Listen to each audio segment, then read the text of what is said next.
ব্রাহ্মণবাড়িয়ায় Titas commuter train লাইনচ্যুত।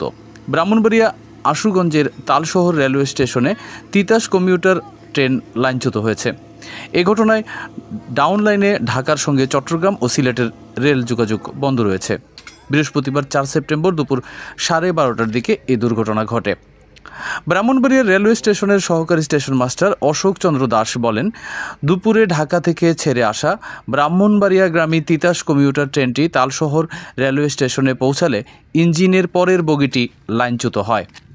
এতে down লাইনে ঢাকার সঙ্গে চট্টগ্রাম ও সিলেটের রেল যোগাযোগ বন্ধ হয়ে যায়। দুর্ঘটনা কবলিত বগিটি উদ্ধারে আখাউড়া জংশনে খবর পাঠানো হয়েছে।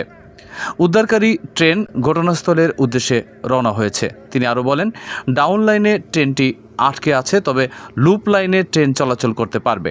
দ্রুতই ট্রেনটি লাইনচ্যুত বগিটিকে রেখে বাকি বগিগুলো নিয়ে ব্রাহ্মণবাড়িয়ার উদ্দেশ্যে ছেড়ে যাবে।